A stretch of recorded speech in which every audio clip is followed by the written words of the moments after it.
Buenas noches, bienvenidos a un nuevo programa de Local.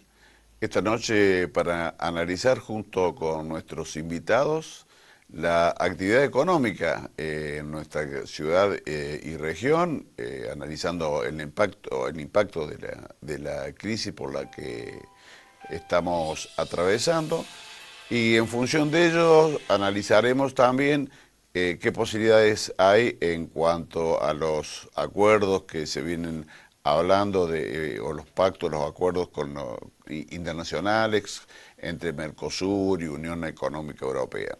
También haremos un análisis sobre el impacto en el mercado laboral en Río Cuarto y sobre el comercio en general.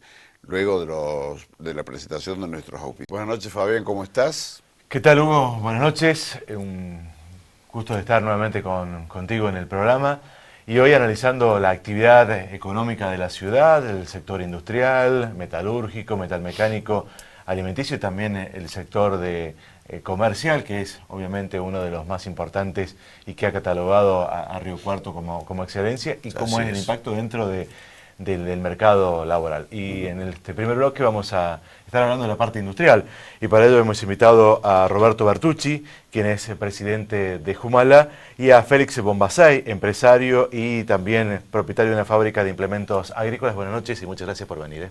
Buenas noches. ¿Qué tal? Buenas noches, muchas gracias.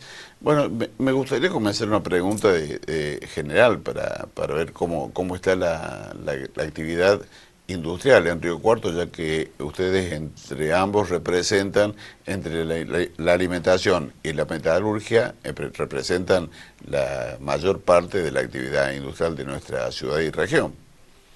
Le cedo la palabra.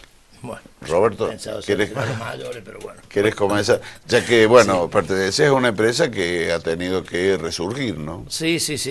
Bueno, yo hace poco, en realidad un año, desde el 1 de junio del año pasado, que me he incorporado a Jumala. Bueno, en realidad Jumala estaba muy por el suelo. Hoy tal vez gracias a... En realidad nuestra marca está impuesta, o sea que un poquito no nos hacía falta tanto para crecer, ¿no es cierto? Y un poquito beneficiado con pindongas y cuchufritos, nos vimos beneficiados por en realidad, ¿no? Las segundas marcas se han impuesto. Nosotros hemos hecho hoy, creo que Jumala, estamos haciendo todos los esfuerzos, dedicándole muchas horas, ¿no? De 10 a 12 horas diarias, con mi socio, con Pablo Boneto, pero bueno, en realidad venimos creciendo de a poco. No, a lo mejor podríamos crecer más, pero en realidad, bueno, hay que tener cuidado con las caídas, ¿no? Que pueden ser muy grandes, pero la verdad que estamos bien. Si bien hoy, reestructurada como hemos logrado reestructurar la empresa, nosotros con un 10, un 15% de lo que facturaba Jumala históricamente, hoy estamos bien. La capacidad, hay mucha capacidad ociosa todavía dentro de la empresa, o sea, ¿a qué nivel potencial de producción estarían trabajando, más o menos? Estamos trabajando un 50%.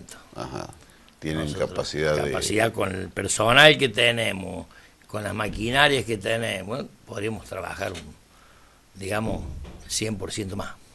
¿Y han ido incorporando nueva tecnología o se han limitado a trabajar con la que tenía históricamente la empresa anterior? No, en realidad momentáneamente estamos con varios proyectos a desarrollar, pero en este momento estamos con lo que tenía la vieja fábrica, siempre reparando, manteniendo y demás, y bueno, pero en realidad no, estamos con esa estructura todavía. En el caso de ustedes, Félix, ¿cómo es la situación? Mira, la situación en particular, y yo creo que la mayoría de las empresas que están ligadas al campo o al agro en general, creo que están repuntando y están teniendo buena aceptación de ventas. Quizá nosotros tenemos una diversidad bastante importante de productos, que eso nos está marcando la continuidad permanente en el mercado, y además trabajando en forma directa con los empresarios del campo. Yo creo que hoy el precio sostenido que tienen los granos, el maíz, la soja, el maní,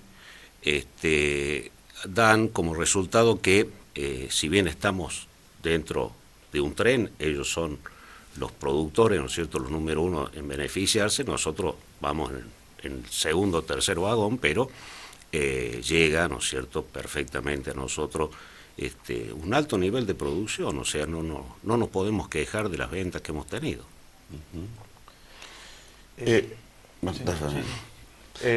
Un aspecto que usted menciona, el sector agropecuario es el motor de la economía también regional por la ubicación que estamos aquí, pero también ustedes no se quedan con el sector agropecuario local, sino que apuntan a mercados internacionales desde hace muchísimos años. Bueno, sí, hemos hecho un intento en Brasil. La economía brasileña cayó mucho y eso ha hecho, digamos, un impacto. Más que todo, o sea, ellos son muy nacionalistas.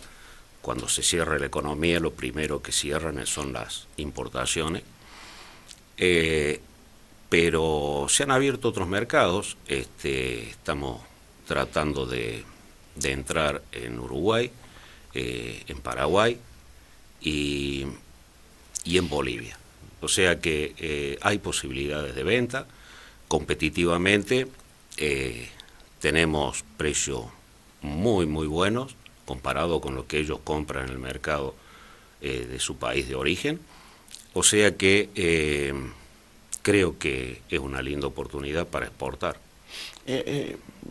O sea, tenemos precios muy buenos, significa que estamos en un nivel competitivo importante de carácter internacional. Sí, sí. ¿Y en qué se basa que tengamos? O sea, porque me parece que, digamos, cualquier empresario sentado en el lugar tuyo diría con estos impuestos es imposible exportar. Lo que pasa que, generalmente cuando se habla de alta producción, hablamos de automotores, hablamos de electrodomésticos, hablamos de todo ese tipo de cosas, son productos de venta masiva, ¿sí? Cuando hablamos de máquinas agrícolas son máquinas especiales. Entonces, ellos no son tan competitivos como podemos ser nosotros. Si bien nosotros pagamos exactamente los mismos impuestos, la misma carga social, todo exactamente igual, los precios internacionales de la maquinaria agrícola son altísimos. Por darte un ejemplo, una cosechadora de maní en Estados Unidos vale alrededor de $400.000. Y acá en la Argentina nosotros la estamos comercializando entre $150 y $220.000. La misma cosechadora con la misma tecnología incorporada. Exactamente. Y hoy yo te puedo llegar a decir que la tecnología que se está produciendo en el país en cuanto a máquinas agrícolas es igual o superior a la que brinda el mercado internacional. Y a eso sumándole flete, seguro, todo. Llega a un mercado internacional a precios competitivos. Sí. Y más si hablamos de países limítrofes, ¿no es cierto? O sea, el año pasado hemos exportado a Chile con muy buenos resultados, y también hemos exportado a Bolivia, también nos ha pasado lo mismo, y bueno, y este año estamos en tratativas con Paraguay y Uruguay. Roberto, usted ha hablado de la reconversión de Jumala. ¿En qué consiste? Porque mencionaba también que con el 15% de facturación histórico, la empresa está teniendo, o se está manteniendo y está pudiendo crecer.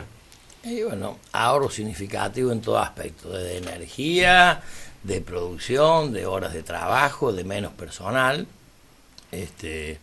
Hace creo que algo así como de 3 años apareció un inversionista que se iban a quedar con Jumala, a lo mejor ustedes lo recuerdan, y Rumipal, iban a armar un equipo, un paquete para quedarse con las dos empresas. Después eso no funcionó.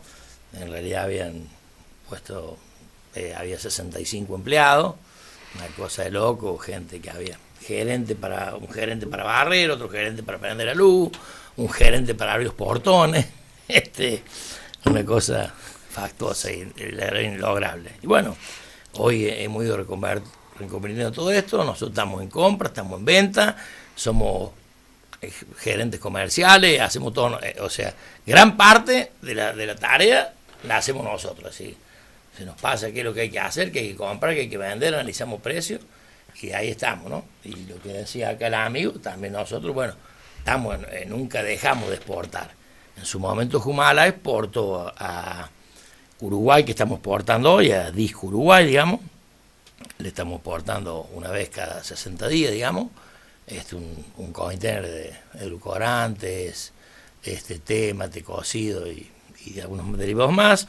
Y después, tiempo atrás, también Humala exportaba a Bolivia y a Chile, que son contactos que estamos tratando de lograr para llevarlo a cabo. ¿Y esos mercados por qué se perdieron?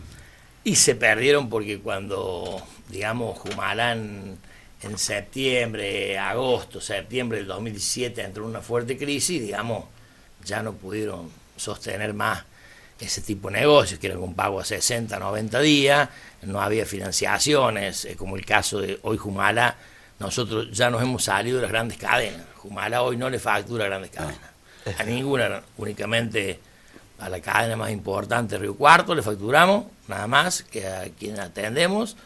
A un supermercado local. Local, con varias, que tiene varias, digamos, bueno, varias. ¿Puedes nombrarlo? Sí, supermercado top, es el cliente que tenemos hoy nosotros. ¿Y no es conveniente estar en las grandes cadenas de supermercados o es perjudicial para una empresa del tamaño de Humala? Y si tuviésemos una buena espalda, seguramente, pero el problema que tenés vos con las grandes cadenas es que te ponen el precio ellos, te pagan cuando ellos quieren y lo que ellos quieren. Es decir, tenemos hoy una empresa que no me parece tenerla en mente, de Córdoba, que hace 8 meses que Humala no le vende y está reclamando que le debemos 150.000 pesos de mercadería por el pacto que tenemos anual. Y en el año no le hemos vendido nunca. Es decir, es una locura porque te dicen vos vas a cobrar 1.000.000 de pesos y te dicen no, vas a cobrar 780, tener el 22% de descuento porque en el folletito de este fin de semana salimos con 4 productos tuyos, te descontamos el 22%. Claro. Entonces las grandes cadenas funden a las pequeñas pymes. Sí, no se le puede vender a ninguno primera línea. Si querés te los puedo nombrar a todos, los que le vendíamos a los que vos te imagines. Se le vendía a Disco, se le vendía a Carrefour, se le vendía a Coto, se le vendía al Dinosaurio, a todos los que vos te imagines, Humala le vendía. No se le puede más vender. Claro, pues te genera un alto grado de dependencia y no puedes dejarlo nunca después. Una espalda muy grande, seguramente, que si uno fuese una empresa muy grande, que tenés una capacidad de $1.000.000 de financiamiento, bueno, perfecto, agarrás y le puedes vender, pero si no nos conviene, no nos interesa más venderle. No, o sea, nos llaman todos los días y no le vendemos. ¿Y cuál es la dotación actual del número de empleados de Humala?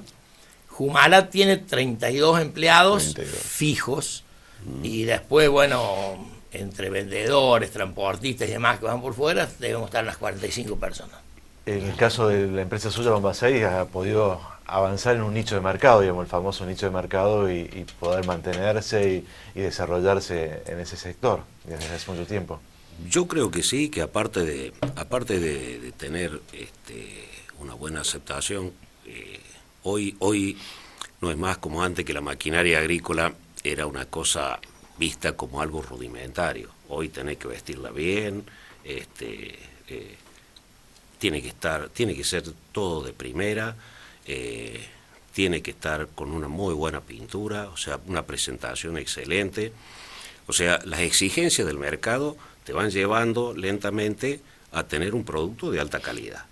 Y nosotros continuamente estamos en la innovación tecnológica, o sea, hemos hecho este año 3 patentes nuevas de invención, y ya llevamos 9 patentes de invención en distintos productos que tenemos, y bueno, y eso da una seguridad en cuanto a que no te la pueden copiar, da seguridad en cuanto a que sos líder en lo que haces, y eso a la larga trae muy buenos resultados. Aparte, estamos continuamente incorporando nueva tecnología para la fabricación. Ahora estamos tras la compra de un láser de alta definición, que bueno, son tecnologías que las tenés que tener. hemos comprado un torno de control numérico, lamentablemente lo pagamos y la empresa entró en quiebra, en convocatoria de acreedores. Olvídate, nunca más lo vamos a tener. Pero estamos hablando de cifras grandes, ¿no es cierto? Un torno de control numérico y vale 5 millones de pesos. Entonces, no es para una micropyme como la nuestra poder tirar a la basura 5 millones de pesos así. Félix, ¿qué cantidad de empleados tenés? En este momento hay 16. 16. Pero ese tipo de inversiones... Me haría falta más gente. Más gente. Sí, pero... ¿Y qué pasa? Pero el problema está siempre en la capacitación. O sea, es muy difícil encontrar gente joven con entusiasmo y ganas de trabajar. Y es un problema en el ya. caso tuyo, la capacitación la lleva a cabo la empresa. Sí, si sí, alguien... sí. Y sí, tenemos que hacerlo nosotros. O sea, exigimos las cosas mínimas, ¿no es cierto? Que sepan soldar, que sepan ajustar una tuerca, que sepan agarrar una moladora, pero después el resto lo tenemos que hacer prácticamente nosotros. La discusión este acuerdo firmado por el Mercosur y la Unión Europea, ¿los beneficia a ustedes o cree que pueden ingresar maquinaria, si bien usted ya algo hizo referencia en cuanto a los valores, pero que puede ser perjudicial para la industria? No, para el campo no, porque, a ver, las grandes empresas ya han ingresado. Te estoy hablando de grandes empresas como John Deere, New Holland, Case, todo ese tipo de empresas, ¿no es cierto?, que son productoras de cosechadoras a gran escala. Esas ya han entrado hace de toda la vida y bueno, yo lo que lamento que las distintas políticas que hemos tenido, nosotros hemos sido en Argentina precursores de la cosechadora automotriz. La primer cosechadora en el mundo se hizo acá en Argentina y hemos tenido un gran visionario que fue don Roque Basali y bueno, y por distintos desniveles y distintos criterios de política, esa empresa sucumbió varias veces, ¿no es cierto? Y bueno, y perdió un mercado extraordinario, ¿no es cierto?, a nivel mundial. Eso es lo que a veces las distintas políticas, digamos, de no mantener una línea, hace que las empresas tengan que acomodar la fabricación, las ventas, la comercialización de acuerdo al gobierno que esté de turno. O sea, no hay políticas a largo alcance, a mediano plazo, de ningún tipo. Y en el caso de tener que realizar inversiones, como en este caso incorporación de nuevas tecnologías, ¿lo hace con financiamiento propio o qué pasa con el tema de financiar inversión? O sea, todavía tengo la vieja escuela de ser conservador. Primero ahorro y después compro. ¿Y qué pasa si tendrías que incorporarlo con inversión? O sea, con inversión financiada, ¿no? Sería casi un imposible. Con las tasas que hoy se está hablando, ¿no es cierto? Sería algo imposible. Lo que pasa que, nosotros dentro de una estructura de costo, derivamos una parte, ¿no es cierto?, a que es, la reconversión de la empresa para que tenga buena tecnología. Entonces, está dentro del costo y ese dinero no se toca, o sea, se va reinvirtiendo para precisamente no perder en tecnología, ¿no? Bueno, muchas gracias por venir, han sido muy amables, se van a llevar un presente, un Malbec de Supermercado San. Muchas gracias. Gracias a ustedes. Muchas gracias. Y cualquier cosa sorda. Muy bien. Muchas gracias. Ya seguimos después de la pausa analizando la actividad y la crisis. Segmento del programa y en este caso vamos a cambiar de invitados, siguiendo el análisis de la crisis y actividad. Vamos a ir a recibir a Pablo Dama, quien es secretario de la Cámara Mercantil e Informes Comerciales, y a Ricardo Magallanes, el secretario general de la CGT Río Cuarto. ¿Qué tal? Buenas noches y muchas gracias por venir. Muchas gracias. Muchas gracias por la invitación. No, al contrario, muchas gracias por la presencia de ambos. Y bueno, la pregunta que les tengo que hacer es que si hay preocupación por el contexto económico en el cual estamos viviendo que me imagino la respuesta, pero sería bueno para comenzar a charlar un poquito sobre el tema. Si querés comenzar, Pablo, vos, de contextualizar esta crisis y el impacto que está teniendo en Río Cuarto. Bueno, en realidad nosotros estamos preocupados desde hace ya muchos años porque digamos que venimos de un tiempo largo de problemas económicos, de recesión, de que el comerciante y el pequeño empresario, la pyme, tiene que luchar todos los días para mantener su empresa adelante, y claro, sí nos preocupa porque como institución nos dedicamos a eso, a contener, a tratar de generar cosas en un contexto muy difícil. Y bueno, es medianamente ampliar sobre lo mismo, ¿verdad?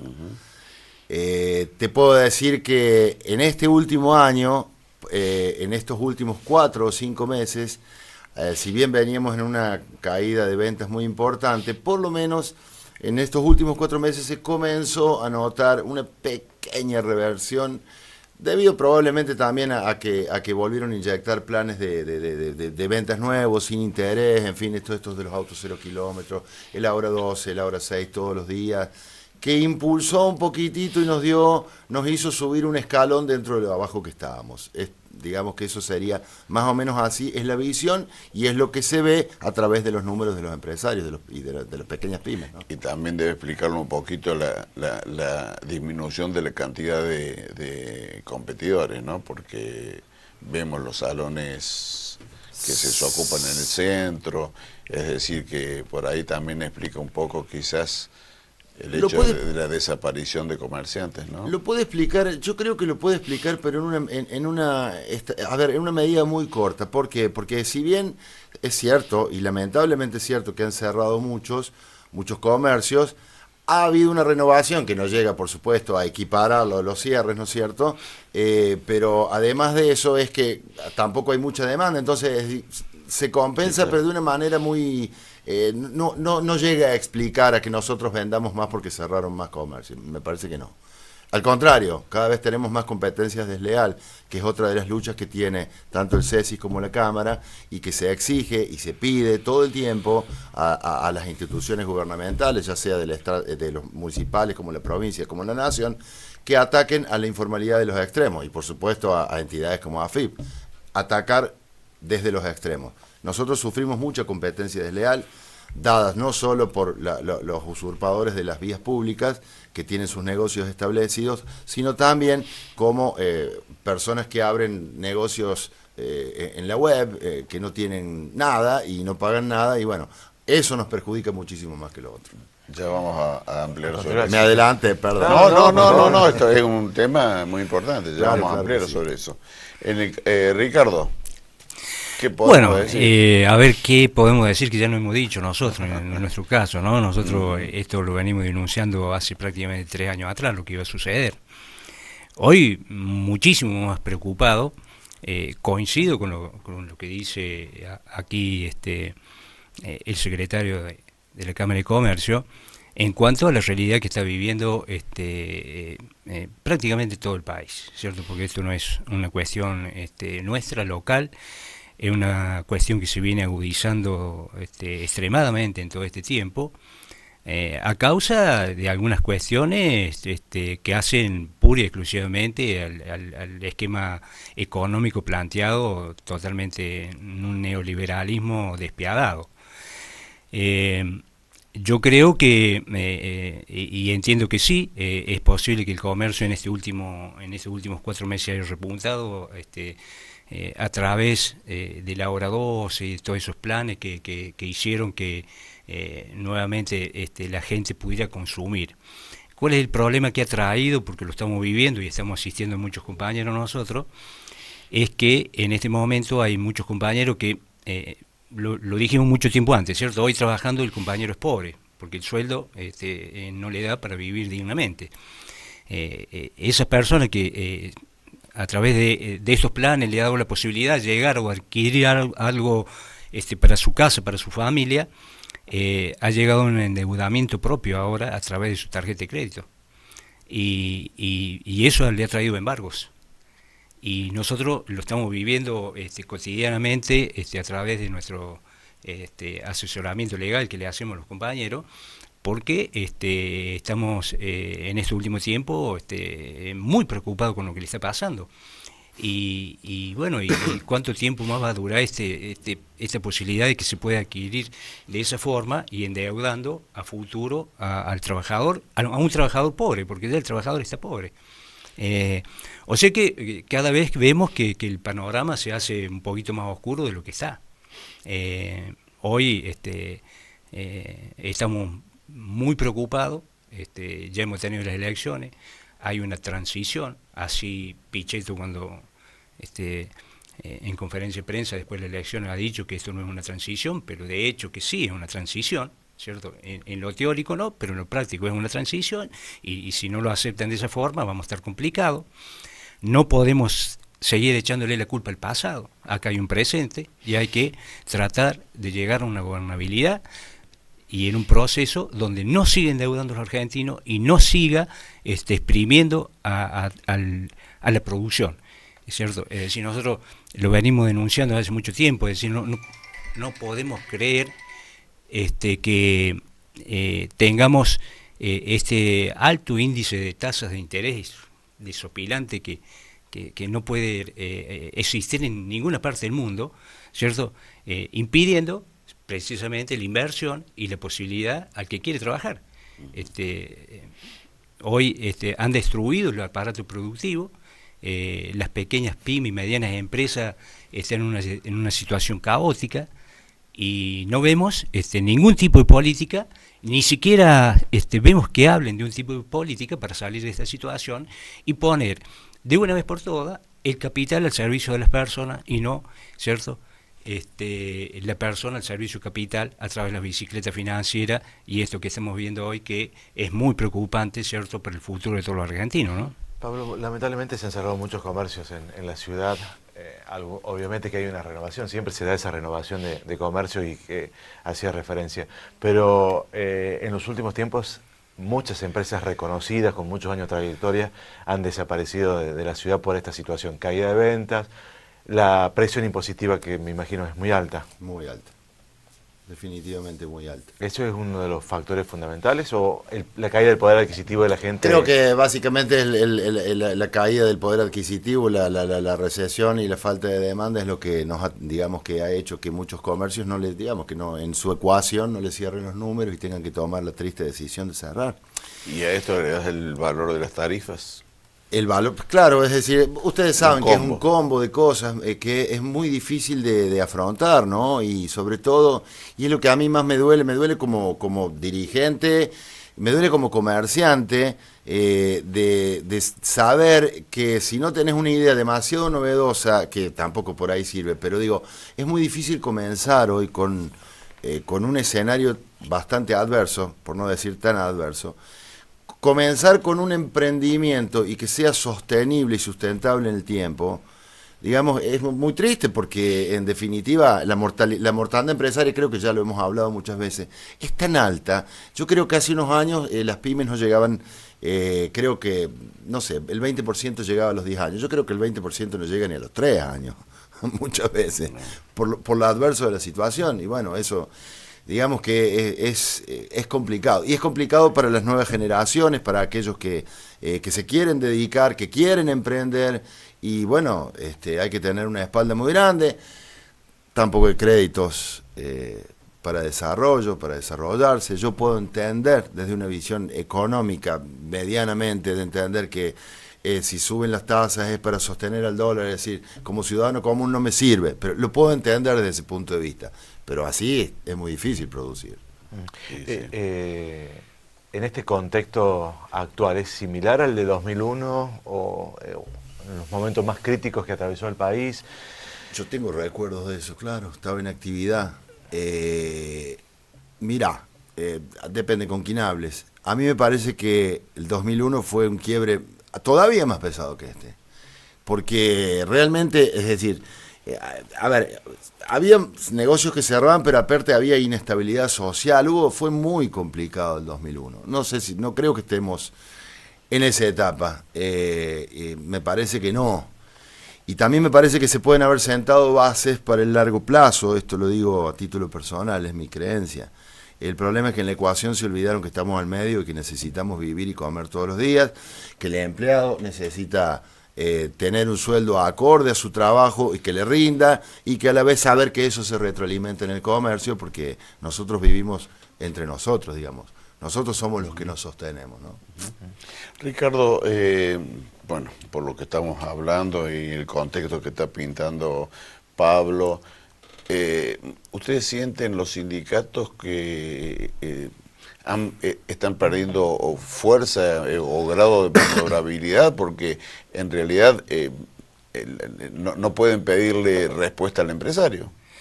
No, a ver. Porque el poder adquisitivo no le pueden pedir mayores ingresos a un empresario que no tiene ni siquiera ingresos, o muy bajos, digamos. No, ciertamente que nosotros vamos a ir defendiendo, ¿cierto?, los derechos de los trabajadores siempre a rajatabla y como corresponde. Sí entendemos, ¿cierto?, que el tema sindical en este momento está complicado en cuanto a algunas cuestiones que hacen, ¿cierto?, siempre que va de la misma mano de la economía, ¿cierto? Sí, lo que está diciendo usted, sí, nosotros sabemos que en Río Cuarto los compañeros de AGEC han denunciado casi 1000 pérdidas de puestos de trabajo. Eso significa también que se tiene que replantear cómo siguen, ¿cierto?, tratando a través de las cámaras y de las cámaras empresariales, para tratar hasta incluso de sus paritarias, ¿cierto? Y lo hemos sufrido nosotros en la industria. Por ahí, en la industria, se tiene que preservar la fuente de trabajo en cuanto a poder mejorar un poco la expectativa de vida que tiene el compañero. Es decir, en este tiempo, en estas épocas, sufre todo eso. Y llega lo demás, ¿cierto? Lo que venimos denunciando desde mucho tiempo, ¿cierto? La flexibilización laboral de hecho. Y esa flexibilización laboral de hecho llega precisamente a lo que está denunciando aquí desde la Cámara. Es decir, el trabajo desleal, ¿cierto? Todo ese tipo de cosas que el trabajador empieza a aceptar, ¿cierto?, por el hecho de poder conservar su fuente de trabajo. Y ahí empieza a perjudicar a los demás, a los que contribuyen, a los que pagan, ¿cierto? Y en eso también hemos denunciado en muchas ocasiones, ¿cierto?, a la pasividad que hay de la parte política, de quienes son y ejercen el poder de policía, de muchas veces no tener el acompañamiento para salir a terminar con ese tema, de hecho, sobre todo en cuanto a la deslealtad empresarial que hay cuando ocurren estos casos, ¿cierto? Todo este tema y sobre todo el conjunto de esas medidas económicas tan abrupta para un trabajador, se llega a todo este contexto que estamos viviendo, es inevitable y lo hemos vivido. Mire, usted le preguntaba sobre el 2001, nosotros, ¿qué creemos? Que el 2001 fue mucho más corto, esto es peor porque es mucho más larga. Ha sido muchísimo más larga. ¿Cuál es el contexto? Que en aquel momento había un país quebrado, en ese momento estaba totalmente quebrado el país, no había cómo responder, no había cómo conseguir préstamos. Entonces, cuando se tocó sobre todo a la clase media a través de su corralito, que se le sacó el dinero, ahí vino la explosión grande. Esto no ha ocurrido porque este gobierno tuvo la posibilidad de recibir un gobierno sin deuda y haberse podido endeudar todos estos años, indefinidamente, hasta llegar a esta situación en la cual hoy estamos muy preocupados porque ya el dinero que les resta recibir no le puede llegar a alcanzar para sostener el dólar. Entonces estamos muy preocupados y esperemos que que tengamos la posibilidad de tener una transición como corresponde en todo este país democrático hasta poder, si toca en octubre cambiar este gobierno, poder hacerlo como corresponde. Pero la preocupación está y esperemos que las medidas que se vayan tomando sean precisamente para favorecer un poco la situación que están padeciendo la mayoría de los argentinos, ¿cierto? De la pobreza, de 23.000 pymes que se han cerrado, de 19.000 puestos de trabajo que perdimos en Córdoba, de la mitad de los chicos de la Argentina que son pobres, ¿cierto? Esperemos que haya alguna situación de medidas que vayan acompañando hasta o que se ratifiquen ellos en el gobierno, que hasta que tome alguien en el gobierno, ¿cierto? Con alguna otra perspectiva, que no va a ser fácil, porque no va a ser fácil. El 2020 vienen muchas pagos de deudas tomadas y que, bueno, va a hacer falta medidas políticas muy decisivas, ¿cierto?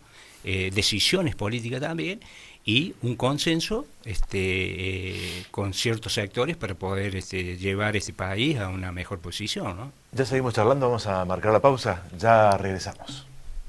Continuamos con nuestros invitados analizando este contexto de crisis y actividad.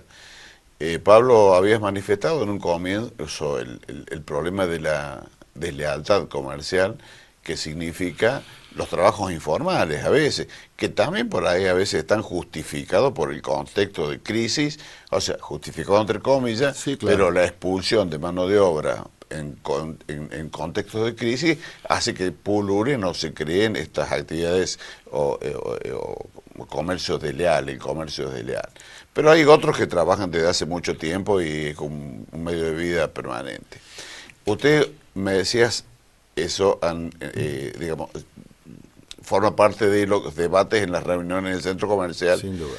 Y yo recuerdo de años que lo vienen planteando en los distintos estamentos gubernamentales. Bueno, ¿cuáles son las respuestas o políticas que han tenido por parte de los distintos estamentos? Bueno, a ver, concretamente a lo que vos estás planteando, concretamente en esos casos hay un análisis económico también, estoy seguro de eso, de que a quién conviene o no fiscalizar. Nosotros lo decimos que el fisco pesca en la pecera, donde estamos nosotros, el que está fuera del sistema, no lo pueden fiscalizar porque no está en el sistema. Claro. ¿Te das cuenta? No hay forma de verlo. Entonces, desde ese lugar, nosotros decimos, bueno, pero ¿por qué no se investiga en esos casos? Bueno, nos responden, ustedes tienen que denunciar. Y nosotros decimos, pero ¿por qué tenemos que denunciar? O sea, no sé si está bien que nosotros tengamos que denunciar, sino que tendría que, supongo que haber un cambio en ese sentido y que ellos traten de investigar fuera de la pecera, donde estamos nosotros, ¿no es cierto? Para tratar de, no digo, yo no estamos hablando como comerciantes de que revienten al otro, no, que lo traigan al sistema formal, como estamos nosotros, que paguen impuestos como pagamos nosotros, que o sea, tanto IVA, monotributo, etcétera, etcétera, etcétera, como nosotros pagamos, que nos generan costos extras y que por eso a veces, a pesar de que tenemos negocios a la calle, se nos hace difícil competir con precio, por ejemplo. Porque no es lo mismo formar un precio, costo de compra más flete más dos gastos, puedo vender mucho más barato que con la ristra de cosas que nosotros tenemos. Y eso es lo que nosotros discutimos y nos enojamos con eso, porque sentimos que realmente hay una deslealtad comercial. ¿Es muy grande la deslealtad comercial que se da por el efecto de las ventas por internet hoy en día? Claro. ¿Qué te parece, Fabián? ¿En qué porcentaje? No manejo las estadísticas, te diría cualquier cosa, pero es muy fácil de ver, es decir, ya sabemos que, por ejemplo, una plataforma como Mercado Libre, donde hay, por supuesto, que miles de comercios formales, también por ahí habrá otros que no lo son tanto, claro, sí. Digo, y hay otros canales en donde funcionan las ventas. Por Facebook. Ni hablar. La mayoría de las cuestiones se dan en forma ilegal, a lo mejor clandestina. Sí. Y no estoy hablando de, como decías vos también, de aquella persona que se ha quedado sin trabajo, tiene un cierto capital para invertir y lo necesita para subsistir. Bueno, nosotros también no vamos a atacar eso. Una persona que anda con 3 pares de media para vender, para comer del día, pero ese vendedor ambulante, ese vendedor ambulante. Claro, acá no hay vendedores ambulantes, acá hay puestos fijos de trabajo desde hace muchos años usurpando la vía pública. Primero. ¿Y notas que crecen? ¿No siguen? No, sí, claro que crecen. En estos días se han visto que nosotros nos manejamos esa información, sencillamente un grupo de colegas que saca fotos en la plaza y aparecen todos los días gente nueva.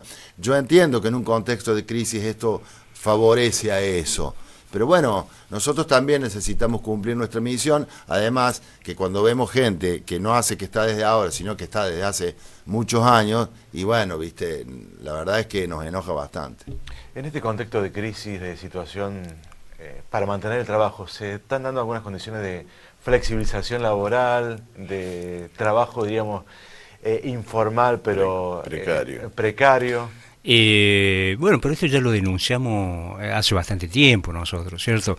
Es decir, la situación de precarización laboral es muy fuerte, ¿cierto? Los compañeros, nosotros lo decimos el otro día, hoy se van a la casa el día viernes o el día sábado y el lunes no sabe si vuelven a su trabajo. Estamos viendo cómo cierran pymes, empresas, comercio todos los días. Y eso hace que, bueno, se empiecen a aceptar condiciones de trabajo que no son las que se deberían. Pero sobre todo ahí coincido en algunas cuestiones, ¿cierto? Que también estamos recibiendo foráneos de otros países que aceptan esa vida, ¿cierto? Y aceptan estar en esas condiciones de trabajo, ¿cierto? Que van en contra de los puestos laborales como corresponden, de calidad, como deben ser, ¿cierto? Con todas las reglas sobre todo. Entonces, también estamos viendo esa llegada de muchas trabajadores foráneos, incluso que están ni siquiera, y los tienen hasta dentro de su propio local, ¿cierto? Viviendo y conviviendo allá adentro todo el día, ¿cierto? Con una precarización laboral muy grande. Y que bueno, esto se viene denunciando, se viene diciendo, pero este sistema cada vez se agranda más. Si no hay posibilidad. Son los efectos del desempleo. El desempleo hace que el miedo, el desempleo, claro. ¿Cierto? Y el desempleo, ¿cierto? Viene de las dos cosas a la vez, ¿cierto? Los organismos dedicados a realizar el poder de policía, de controlar, ¿están haciendo ante las denuncias que se hace de la CGT o de los gremios? Mira, hacen falta decisiones políticas, ¿cierto? Que es lo que hemos venido diciendo hace mucho tiempo. Es decir, cuando no hay definiciones y decisiones políticas, es muy difícil atacar esto. Porque eso y hasta es hoy no vemos de comerciante, sí. Porque él tiene un empleado en regla pero a lo mejor el del lado no lo tiene. Para eso están los gremios también, ¿cierto? Nosotros necesitamos que el trabajador tenga calidad de vida, para eso estamos, ¿cierto? Trabajadores registrados, que sean que el pago que corresponda sea de acuerdo al trabajo que realizan, ¿cierto? Las cargas sociales que son reales, pero que en sí las pague el trabajador, ¿cierto? Todo ese tipo de cuestiones, con su jubilación, su obra social, ¿cierto? Que también vienen por eso, este tipo de sistema, donde hoy se ven perjudicadas nuestras obras sociales enormemente por la situación económica y por lo que está ocurriendo, y porque, sobre todo, todavía en las obras sociales sindicales no está el negocio de la salud. Entonces vienen por eso, vienen por el negocio de la salud, y para eso necesitan llevarse a los trabajadores y tener trabajadores precarios, y de esta forma para llegar a una situación de la deseada por todos los gobiernos neoliberales. Es decir, nosotros lo venimos denunciando y no hemos tenido definiciones y decisiones políticas para cambiar esta situación. Esto no se cambia únicamente con el esfuerzo del empresario, del gremialista, de algo, sino hay definiciones políticas que vayan a determinar que esto no se puede seguir haciendo así. Ahora el sindicato